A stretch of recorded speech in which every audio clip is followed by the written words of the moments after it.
اگر آپ کسی قابل قدر چیز کے مالک بننا چاہتے ہیں تو سخت محنت کریں۔ اس چیز کو صبر سے قبول کریں جو آپ کے اختیار سے باہر ہو۔ ہاتھ ملانے کے انداز سے آپ کی شخصیت کا پتہ چلتا ہے، اس لیے ہمیشہ مضبوطی اور گرم جوشی سے مصافحہ کریں۔ اپنے معیار کو کسی کے لیے ہرگز کم نہ کریں۔ اپنے وقت کو کسی ایسے کام میں لگائیں جس سے آپ کو کبھی پچھتاوا نہ ہو۔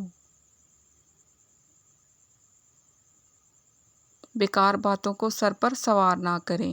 آپ کی ذہنی صحت لوگوں کی رائے سے کہیں زیادہ اہم ہے۔ چلتے وقت کسی خاتون کو سہارا دیں، وہ خود کو محفوظ محسوس کرے گی۔ اپنے درد کو اپنی طاقت بنائیں اور خود کو برباد ہونے سے بچائیں۔ کھانا شروع کرنے سے پہلے اس بات کو یقینی بنائیں کہ ہر کسی کے پاس اپنی پلیٹ ہونی چاہیے۔ ہر انسان سے آپ کو کچھ نہ کچھ سیکھنے کا موقع ملتا ہے، اس لیے جسے آپ سن رہے ہوں اسے غور سے سنیں تاکہ آپ کے علم میں اضافہ ہو۔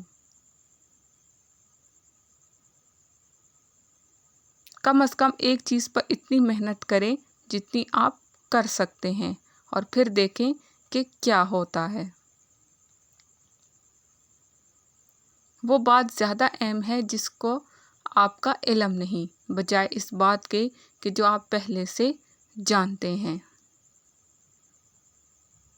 بعض اوقات لوگوں کو نقصان ان کی سادگی کی وجہ سے اٹھانا پڑتا ہے۔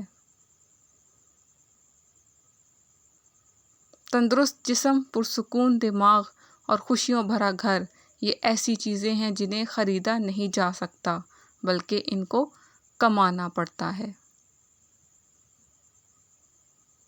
مسکراہٹ میں آنکھوں کا مسکرانا لازمی ہے، ہونٹوں کا نہیں۔ آنکھوں میں آنکھیں ڈال کر کانفیڈنس سے بات کریں۔